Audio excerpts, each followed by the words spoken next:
게임주에 대해서 또 궁금하신 분들이 많을 것 같아서 살짝 일단 리뷰까지 함께 점검하면서 해볼까요? 데브 네, 시스터즈가 맞습니다. 사실 이러한 소식을 소화하면서 손절을 당했어요. 맞아요. 어떤 전략이 지금은 필요한가요? 그러니까 데브 시스터즈도 말씀드리고 나서 이틀 동안은 좀 안정적인 반등이 나와줬어요. 그래서 거의 한 9% 가까운 반등 그림이 나와줬고 목표가 언저리까지 갔었었는데 금요일 날 이제 그 고강도 규제 소식이 나와주면서 좀 크게 네. 흔들렸어요. 당연히 그럴 수밖에 없는 게 데브 시스터즈가 최근에 이제 반등 그림이 나왔던 게 중국 내에서 이제 쿠키런 킹덤 출시를 앞둔 그 기대감 때문에 올라왔기 맞아요. 때문에 반대로. 중국발 고강도 규제로 인해서는 당연히 조정이 나와주는 건 당연하다. 근데 사실 이 쿠키런 킹덤 같은 경우는 중국 내에서 이미 많은 플랫폼에서 1위를 기록했고 또 이제 사전에서 중국 내에서 이제 인기를 좀 기록했던 만큼 오히려 이제 쿠키런 킹덤 관련된 출시 기대감이 아직까지 주가에는 크게 반영이 된 게 없다라고 보고 있습니다. 그래서 사실상 이번에 1월 22일 최종안이 나와봐야 알겠지만 네. 그 전까지 지금 중국 내에서도 사실상 지금 경제 살리기가 핵심 키워드다 보니까 최근에 어떤 이제 고강도의 어떤 게임 규제들을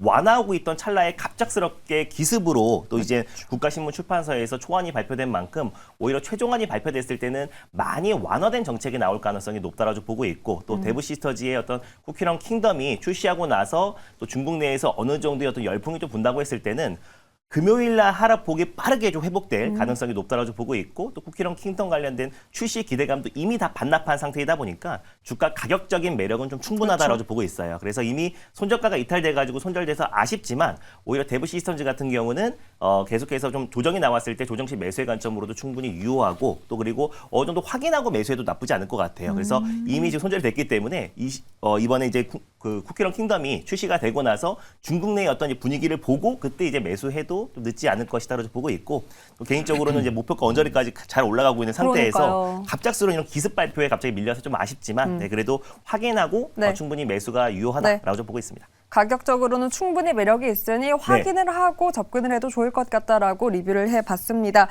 그래도 목표가를 달성한 탄탄한 기업도 네, 있었습니다. 맞습니다. 바로 유일 로보틱스인데요. 어떠한 또 전략이 필요한지 리뷰 한번 부탁드립니다.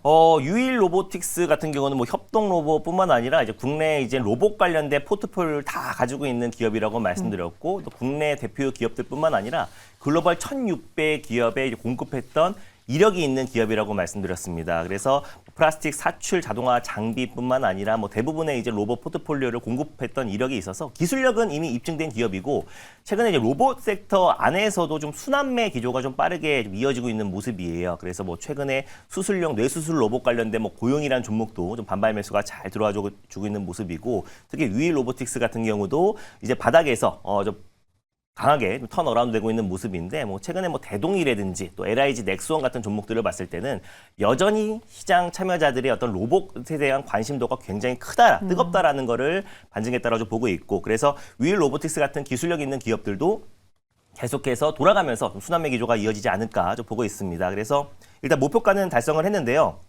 의미 있는 구간대, 지금 200일선 라인대에서 지금 이제 매물을 좀 소화하고 있는 모습이다 보니까 충분히 여기 직전 고점 라인대는 돌파할 가능성이 높다라고 좀 판단돼서요. 목표가를 조금 상향 조치하면서 다시 한번 대응해 보도록 하겠습니다. 그래서 다시 한번 목표가는 26,500원 라인대를 목표가를 좀 상향하고 좀 대응해 보도록 하겠고 로봇 관련 종목들은 우리가 내년 뭐 1월 또 상반기까지도 계속해서 꾸준한 관심이 필요하지 않을까 보고 있습니다. CES에 대한 기대감까지 있으니까요. 맞습니다. 긍정적으로 내년까지 조금은 더 봐도 좋다라고 유일 로보틱스 함께 체크해봤습니다. 자 그렇다면 바로 김영민 매니저의 한발 기업 리뷰도 점검해보도록 할게요. TLB. 네. 정말 이렇게 시장이 커지면 결국 맞춤형을 찾는 것 같아요. 그렇죠. 기판 관련된 종목들과 지난 금요일 날 이제 기판 관련된 종목들하고 칩 관련된 종목들, 맞아요. 특히 이제 디자인하우스 관련된 종목들 주가가 상당히 좀 강하게 급등을 칩스. 했어요. 결국은 뭐 AI 반도체 이슈가 계속 좀 확장하고 있다라는 거 지속적으로 좀 강조를 좀 해드렸었는데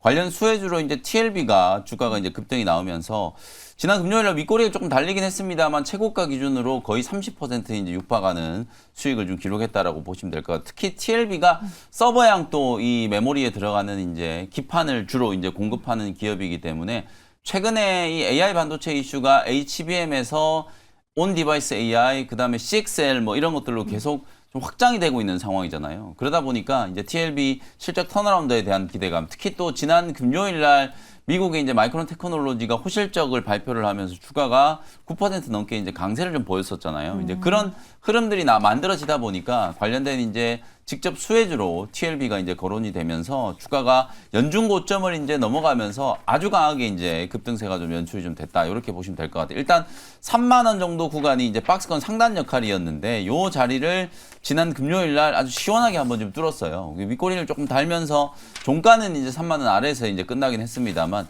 추세 상승이 이제 임박했다 이렇게 이제 보여지고 사실 2차 목표가를 잡아보면 한 3만 5천 원 정도까지 어차피 반도체 기판 관련된 종목들이 TLB라든지 최근에 또 이수페타시스, 뭐 해성 DS, 대덕전자 이런 종목들이 아직도 다른 반도체 소부장 종목들에 비하면 주가가 여전히 좀 바닥권이거든요. 네. 충분히 이제 가격적인 매력도 있고 실적 이제 턴어라운드에 대한 이제 기대감도 좀 살아있는 상황이기 때문에 2차 목표가는 한 3만 5천 원 정도 보시면서 계속해서 수익 극대화 관점으로 대응을 해보셔도 될 것 같습니다. 네, 오픈에지 테크놀로지 리뷰도 함께 체크 이어서 해볼게요. 계속해서 네. 이렇게 뭐 CXL, 온 디바이스 AI 쪽으로 구분되는 기업들이 네. 정말 탄력적이에요. 특히나 이제 가온칩스가 연이어서 이제 이틀 연속으로 막 수주 계약이 이제 터지면서 맞아요. 이제 팹리스 기업들과 또 이 디자인 하우스 기업들도 대규모 이런 수주를 하면서 실적이 정말 좀 좋아지겠구나 이런 기대감이 이제 같이 반영이 되기 시작한 거죠. 그러면서 대표적인 이제 디자인 하우스 관련된 기업들이 뭐 지금 리뷰해드리는 가온칩스 외에도 오픈엣지 테크놀로지라든지 그 다음에 그 AD 테크놀로지 이런 기업들이 이제 국내를 대표하는 이제 디자인 하우스 기업들이었는데 이런 기업들이 지난 금요일 날 우리 국내 증시 코스닥 지수 흐름 자체는 좀 좋지 않았잖아요. 그럼에도 맞아요. 불구하고 좀 차별적인 흐름들이 좀 만들어지면서 AI 반도체 시장이 계속 확대되면 확대될수록 디자인 하우스라든지 이런 팹리스 기업들의 가치가 좀 높아질 수밖에 없다라는 거 말씀드렸잖아요. 칩 설계가 복잡해지고 고사양화 되면 될수록 뭐 이런 팹리스 기업들의 일거리가 더 늘어난다. 뭐 단순히 생각하면 딱 이게 가장 직관적인 이제 분석이 될 거라고 보거든요. 그런 측면에서 몇몇 기업들의 어떤 수주 공시가 나오기 시작하면서 관련된 기업들에 대한 재평가가 오히려 좀 시작된 게 아닌가 이런 생각이 좀 들고요. 오픈엣지 테크놀로지도 다른 기업들에 비하면 좀 지지부진했어요, 사실은. 뭐 칩셋 미디어라든지 텔레칩스 그리고 가온칩스 이런 기업들이 전부 연중 고점 혹은 뭐 사상 최고가를 경신했는데도 불구하고 오픈엣지 테크놀로지는 연초에 만들었던 이제 이 28,000원대 이제 고점을 못 뚫고 있었는데 다시 한번 이제 지난 금요일 날 강하게 시세가 좀 분출이 되면서 일단 장중 흐름 기준으로 봤을 때는 연중 고점을 다시 한번 경신을 하는 모습이었어요. 그래서 요 종목도 마찬가지로 이제 3만 원 정도까지는 충분히 추가적인 시세가 좀 가능하지 않겠는가. 가온칩스라든지 그다음에 칩셋 미디어도 지금 무증하고 나서 무증 물량이 이제 상장되고 나서 그 매물을 이제 소화하는 과정이기 때문에 칩셋 미디어도 충분히 다시 이제 신고가를 돌파할 수 있는 가능성이 좀 있고 텔레칩스라든지 가온칩스 그리고 최근에 다시 이제 좀 부각받고 있는 기업이 AD 테크놀로지라고 하는 기업인데 요 기업도 사실은 삼성 이제 파운드리하고의 또 직접적인 이제 수혜 기대감까지 이제 반영이 되면서 고점을 좀 넘어가는 흐름들이 나오고 있거든요. 그래서 오픈엣지 테크놀로지도 3만 원 정도를 이제 2차 목표가로 좀 보시면서 계속해서 이제 관심 있게 지켜보셨으면 좋겠습니다. 네, 목표가를 올리고 조금 더 지켜봐도 좋을 것 같다라고 TLB 오픈엣지 테크놀로지 함께 점검 받아봤습니다. 자, 그렇다면 오늘 김영민 매니저의 한발 기업 어떤 종목입니까? 오늘은 내년 네. 1월 달에 이제 CES를 미리 좀 대비한다라는 측면에서 최근에 이제 뭐 제약 바이오 기업들 그다음에 이제 반도체 기업들 많이 소개해 드렸는데 네. IT 부품 이제 아까 기판 TLB를 좀 리뷰를 해 드렸잖아요. 네. 마찬가지로 이제 FPCB 기판을 제조하는 오. 뉴프렉스라고 하는 기업을 소개를 조금 해 드리도록 하겠습니다. 네. 말씀드렸던 것처럼 이 FPCB 매출 비중이 이제 전체 매출에 거의 뭐 절대적인 이제 비중을 차지하고 또 그 중에서도 카메라 모듈 쪽에 이제 들어가는 FPCB 기판 매출 비중이 한 60에서 70% 정도. 그러니까 당연히 이게 스마트폰 이제 출하량과 뉴프렉스 이제 실적이 연동될 수밖에 없는 이제 그런 상황이라고 이제 보시면 될 것 같거든요. 스마트폰 카메라 모듈 이제 FPCB 실적 개선에 대한 이제 기대감이 조금씩 주가에 이제 반영이 좀 되고 있다. 이렇게 이제 보시면 될 것 같고 가장 결정적으로 최근에 뉴프렉스라는 기업이 뭐 여러 방송을 통해서든 뭐 전문가들을 통해서든 언급이 조금 많아지고 있는 이유가 내년 이제 1월 달 CES 때문이라고 보시면 될 것 같아요. 실제로 이 뉴프렉스가 여러분들 잘 아시는 메타 플랫폼즈가 생산하는 퀘스트라고 하는 VR 기기 있잖아요. 일명 이제 XR 기기라고 보시면 되는데 이게 퀘스트 1, 2, 3까지 이제 진화를 해오면서 이 뉴프렉스가 그 안에 들어가는 이 FPCB 기판, 특히 카메라 모듈형 FPCB 기판 솔밴드거든요. 독점적으로 지금 공급을 하고 있는 상황이기 때문에 요게 이제 추후에는 애플이 이제 내년 1월 전후로 드디어 이제 비전 프로를 공개하게 될 거잖아요. 그럼 이제 비전 프로를 공개하게 되면 그 비전 프로의 이제 보급형 모델 쪽에 들어가는 FPCB 기판도 수주할 수 있는 가능성이 좀 높지 않겠는가 이렇게 이제 생각을 하고 있고 퀘스트 3를 기준으로 봤을 때 FPCB가 지금 6개가 지금 개당 들어가고 있어요. 근데 이제 지금 비전 프로의 이제 보급형 같은 경우에 12개까지 지금 들어갈 걸로 2배네요. 예상을 하고 있는 상황이기 때문에 애플 비전 프로까지 이제 만약에 뉴프렉스 FPCB가 탑재된다라고 하면 내년 실적에 대한 기대감이 상당히 좀 강하게 반영될 수 있을 것 같아요. 아마도 이 보급형 모델 같은 경우에는 내년 6월 정도가 지금 출시 예정일로 되어 있는 상황이기 때문에 일단 1분기까지는 갤럭시 S24 그리고 이제 메타 플랫폼즈의 퀘스트 3 쪽 매출 인식이 좀 될 거고 2분기 이후부터는 애플향 매출 인식이 이제 되기 시작한다면 아마도 실적이 상당히 좀 빠르게 좋아지지 않을까 뭐 이런 생각이 조금 들고요.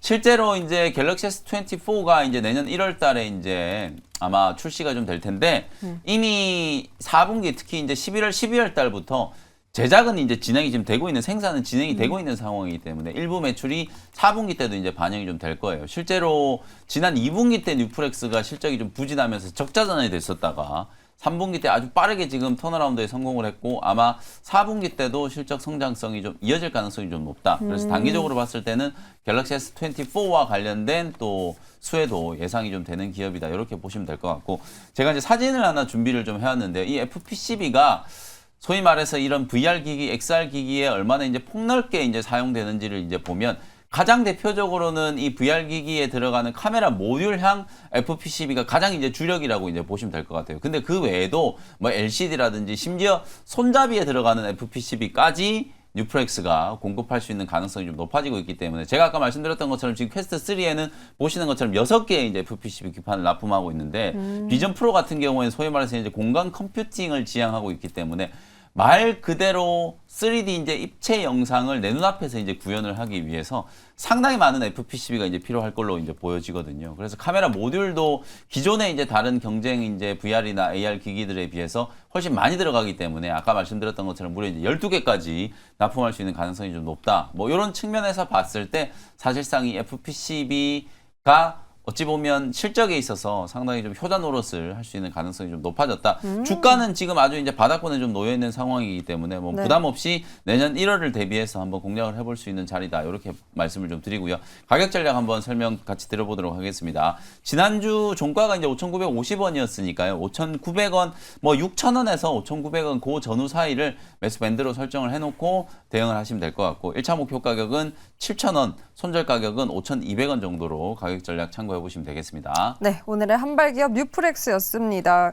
김준호 매니저는 이런 기판 쪽 기업과 뉴프렉스 어떻게 보고 계신가요? 뭐 기판뿐만 아니라 이제 저는 이제 메타버스 기기 플랫폼 자체 디바이스 자체를 이제 좋게 보고 있어서 지난번에 뭐 선의 시스템이라든지 맞아요. 뭐 라운텍 같은 종목들도 이제 먼저 말씀을 드리긴 했었었는데 결국 이제 애플 같은 경우는 사실상 이 디바이스를 어떻게 소비자들이 사용을 해야 되는지 명확히 알려주는 기업이에요. 그래서 2007년도 같은 경우도 아이폰을 세상 처음으로 이제 공개를 했을 때도 어떤 식으로 이제 아이폰을 사용을 해야 되는지에 대해서 명확하게 스티븐 잡스가 공개를 했었고 그거 외에도 뭐 애플 워치부터 시작해서 뭐 에어팟 또 그리고 아이패드 같은 각종 디바이스가 나올 때마다 사용자들이 어떤 식으로 사용해야 될지 명확히 공개를 하는데 이번에도 비전 프로도 똑같이 공개를 했습니다. 그래서 이게 공간형 컴퓨터라고 해가지고 우리가 이제 메타버스 기기 비전 프로만 쓰면은 어느 장소에서나 큰 화면으로 컴퓨터 작업과 업무를 할 수 있는 데이터를 제시를 했어요. 그래서 사실상 비전 프로가 이제 메타버스 기기 관련해서 사실상 이제 어느 장소나 그 공간에 어떤 제약을 받지 않고 우리가 이제 업무를 한다고 했을 때 결국에 이제 비전 프로가 앞으로 이런 그 가이드를 제시를 했고 그랬을 때 이제 삼성전자 같은 경우도 마찬가지로 이 메타버스 기기 또 우리 비전 프로의 대항마를 또 그 이상의 어떤 기술력으로 선보일 가능성이 높다라고 보고 있습니다. 그랬을 때는 뭐 당연히 이 뉴프렉스의 어떤 PCB 수요는 뭐 증가할 수밖에 없다라고 보고 있고 또 관련해서 초소형 이제 디스플레이 관련된 사업이 더욱더 확대된다고 했을 때 또 라운텍 같은 기술력이 있는 기업들도 우리가 관심 있게 봐야 되고 또 선의 시스템 같이 또 증착 장비 초소형 디스플레이의 증착 장비를 공급하는 기업들도 다 같이 좀 수혜를 받을 수 있지 않을까 보고 있습니다. 그래서 지금 이제 거밍치? 네, 대만에 이제 그 애플 전문가 그 애널리스트가 있어요. 거밍치. 거밍치. 이름 잠깐 헷갈리는데 거밍치. 예, 아무튼 대만에 이제 애플 그 전문 애널리스트가 있는데 1월 달에 이제 비전 프로를 출시할 수 있다는 얘기까지 좀 나올 정도로 또 그리고 생각보다 출하량이 더 많을 수도 있다라는 얘기도 나왔습니다. 그래서 사실상 애플이 거의 6년, 7년 만에 처음으로도 공개하는 새로운 디바이스이다 보니까 결국 이제 그 관심은 굉장히 뜨거울 가능성이 높다라고 보고 있고 특히 2024년도가 또 삼성도 로봇과 함께 신성장 동력으로 가장 지금 강력하게 추진하고 있는 것 중에 하나가 또 이제 XR 기기 사업이잖아요. 그러니까 당연히 애플의 대항마로 퀄컴과 구글과 또 삼각 동맹을 이루기도 했었고 그래서 2024년도는 우리가 로봇과 XR 기기 시장이 더욱더 뜨거워질 가능성이 높다라고 보고 있고 당연히 그래서 PCB를 공급하는 뉴프렉스 또 이제 라운텍 또 그리고 선희 시스템 같은 또 이제 XR 기기 관련 종목들은 우리가 2024년도 계속해서 꾸준한 관심이 필요하지 않을까 보고 있습니다. 네, 뉴프렉스에 대한 설명이었는데 여러분 놀랍게도 김영민 매니저의 한발 기업입니다. 네. 하나하나 정말 진심이 담긴 코멘트까지 해주셨는데 그렇다면 진심이 담긴 오늘 김준호 매니저의 한발 기업은 어떤 종목입니까? 네, 오늘은 게임 관련해서는 제가 이미 이제 그 핫 종목들을 뭐 김영민 매니저님도 위메이드 예전에 하셔가지고 큰 수익도 맞아요. 났었고 저도 위메이드 맥스 말씀드리고 또 그리고 이제 데브 시서즈까지 다 말씀드렸던 종목이라서 네. 이번 진전성을 좀 제외하고 시장에서 관심이 뜨거운 종목을 가져왔습니다. 그것도 진정성이죠. 맞습니다. 그래서 지난주 금요일 날 이제 김영민 매니저님이 보로노이라는 종목을 가져왔는데 네. 보로노이의 후속주를 제가 가져왔어요. 오. 그래서 보로노이의 후속주로 네. 신테카 바이오라는 종목을 가져와 봤습니다. 네. 그래서 신테카 바이오 같은 경우는 IT 기반의 이젠 바이오 플랫폼 업체다라고 보시면 될 것 같아요. 그래서 특히 유전체 빅데이터 기반의 AI 신약 개발 업체이다 보니까 제가 AI 신약 개발 시장은 앞으로 커질 수밖에 없다고 말씀드렸고 연평균 성장률이 거의 49%가 되고 국내 제약 바이오, 또 글로벌 제약 바이오 업체들뿐만 아니라 또 글로벌 테크 기업들까지도 이 AI 신약 시장에 뛰어들었다고 말씀드렸습니다. 뭐 대표적으로 마이크로소프트, 뭐 엔비디아, 또 구글 같은 글로벌 빅테크 기업들도 이 시장에 다 뛰어들 수밖에 없는 게 결국 이제 신약을 개발하는 과정에서 막대한 비용과 기간이 소모된다고 말씀드렸었잖아요. 그러다 보니까 AI 신약으로 넘어간다고 했을 때는 기간과 비용이 확실하게 단축이 되기 때문에 결국 앞으로의 어떤 이제 패러다임의 변화는 AI 신약 개발은 당연히 모든 제약바이오 업체들이 당연히 앞으로 화두가 될 수밖에 없다라고 보고 있습니다. 그래서 이번 JP모건 헬스케어를 비롯해서 이제 각종 이제 학회에서도 이 AI 신약 개발에 관련된 기대감이 굉장히 높아지고 있고 플랫폼 관련된 기술력을 가지고 있는 기업들의 관심이 굉장히 뜨거워지고 있는 상황이다.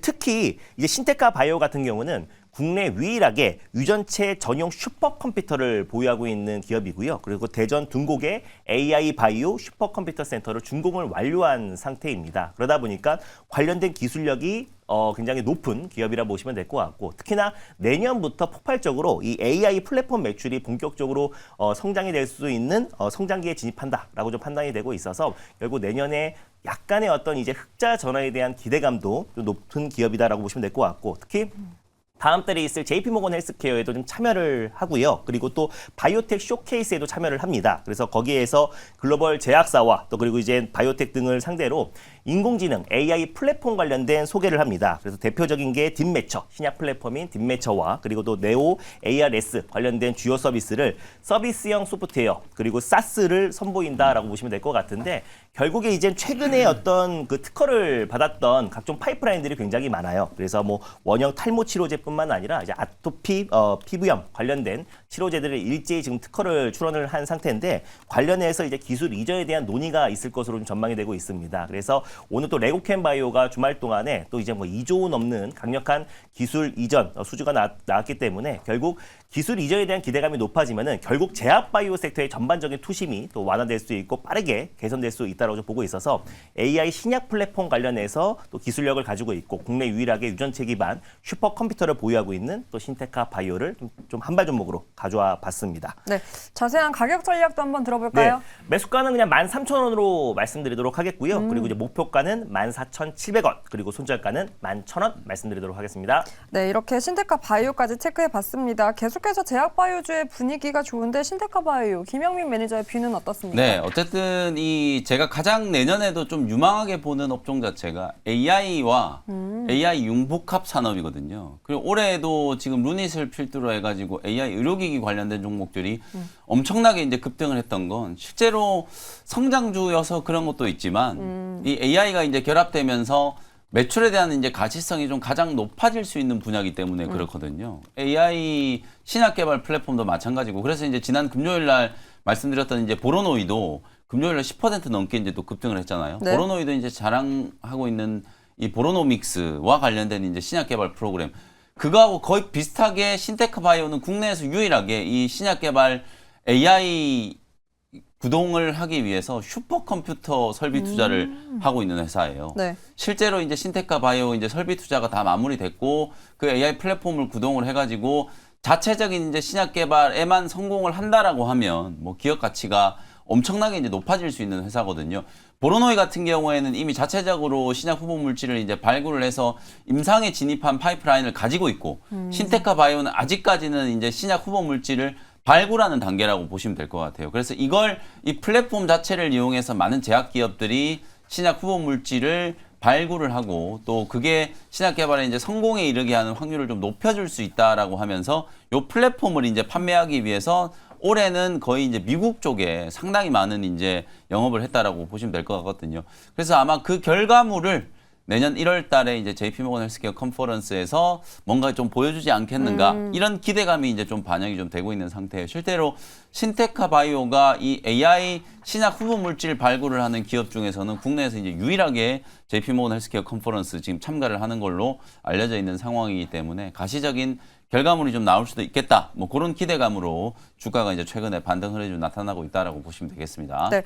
아무래도 또 제약 바이오주에서 떠오르는 키워드가 첨생법에 대한 이슈도 있었어요. 이로 인해서 또 관련된 기업 중 오픈 KR님이 큐리옥스에 대한 기업 질문도 왔는데 사실 네. 저희 또 한발에서도 한번 언급되지 않았습니까? 네. 큐리옥스 시스템즈에 대한 뷰도 한번 짧게 들어볼까요? 큐리옥스 바이오 시스템즈는 제약 바이오 업종에 속해 있긴 하지만 네. 쉽게 얘기하면 소부장 기업이에요. 오. 제가 아까 이제 세포 치료제 관련된 시장이 내년에도 상당히 좀 폭발적으로 성장할 수 있다 이런 네. 말씀 드렸는데 줄기세포 포함해가지고 뭐 CAR-T 치료제, CAR-NK 치료제 이런 세포 치료제 시장들이 뭐 우리나라뿐만 아니라 글로벌 이제 제약 바이오 업계에서도 가장 좀 주목하는 시장 중에 하나거든요. 근데 우리나라는 안타깝게도 이게 규제에 이제 발목이 잡혀 있는 상황이었다 보니까 줄기세포 치료제도 우리나라가 사실 이제 세계 최고의 이제 기술력을 갖고 있다라고 평가를 받았습니다만 지난 한 십수년 동안에 오히려 글로벌 이제 시장 기준으로 봤을 때는 많이 좀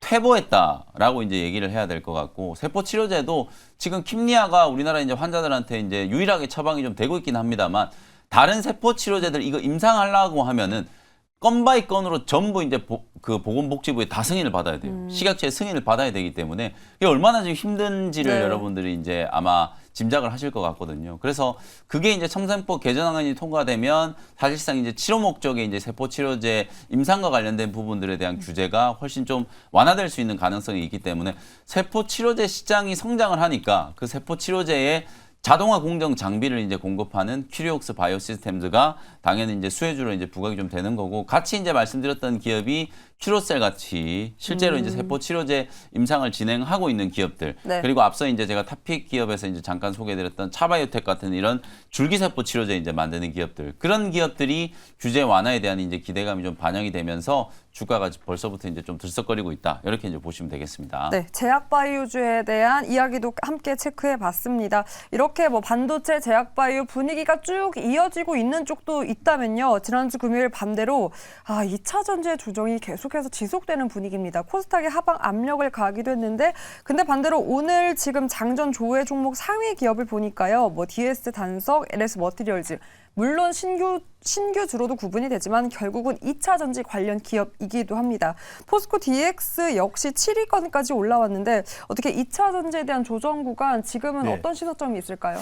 저는 근데 2차 전지 섹터도 내년에 이제 시장이 되살아나고 이제 시장의 어떤 정상화가 된다고 했을 때 2차 전지 섹터도 반드시 반발 매수가 유입되지 않을까 보고 있어요. 결국에 전기차 시장 자체가 이제 수요 둔화에 대한 우려감으로 웬만한 종목들이 고점 대비 거의 60% 이상의 하락이 나와준 상태인데 결국 내년부터 본격적으로 물가가 안정을 찾고 또 그리고 이제 고금리 기조가 완화가 된다고 했을 때는 다시 한번 더 전기차 판매량은 늘어날 수밖에 없다라고 보고 있고 또 장기적으로 본다고 했을 때는 결국 수요는 살아날 수밖에 없잖아요. 그러다 보니까 이 배터리 3사도 지금 본격적으로 지금 투자를 하고 있고 오히려 인력을 계속 충원하고 있는 상황이고 또 현대차에서도 오히려 전기차 관련된 투자는 줄이지 않고 더 확대하겠다라고 밝혔던 만큼 이 전기차 시장은 성장이 담보되어 있는 산업이고 결국 전기차 대중화가 계속해서 좀 다가오고 있는 시점이다 보니까 일시적으로 지금 고물가 고금리로 인해서 전기차 수요가 둔화했던 부분에 대한 어떤 차익 매물과 또 그리고 조정 흐름은 내년 상반기까지는 좀 이어질 수 있다라고 좀 보고 있어도 결국 내년 하반기 사실상 주가는 또 6개월 또 선반영하잖아요. 그러니까 내년 하반기부터 본격적으로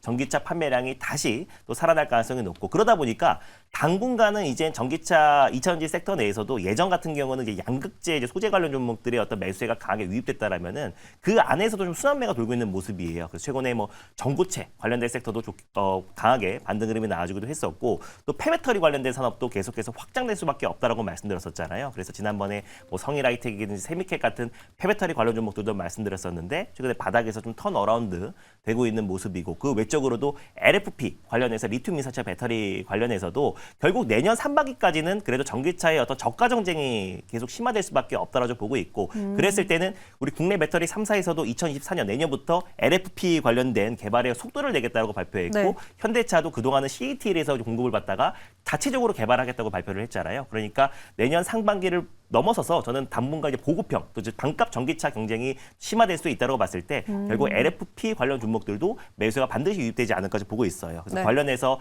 또 이제 그 설계와 또 제조 능력이 있는 뭐 탑 머티리얼 같은 종목들도 우리가 좀 관심을 가질 필요가 있고 2차전지 섹터가 전반적으로 예전 같은 어떤 폭발적인 매수세가 빠른 시일 내에 이루어지지는 않겠지만 결국 성장에 담보되어 있기 때문에 내년에는 그래도 매수가 유입되지 않을까 좀 보고 있고 그 안에서 개별적인 이슈가 있는 2차전지 섹터 내에서의 종목들을 좀 관심 있게 봐야 되지 않을까 좀 보고 있습니다. 네, 2차 전지에 대한 전반적인 조정 구간, 내년에 대한 기대감까지 함께 네. 체크해봤습니다. 오늘도 두 분과 함께했습니다. 끝까지 함께해 주신 두 분 감사합니다. 감사합니다. 고생하셨습니다.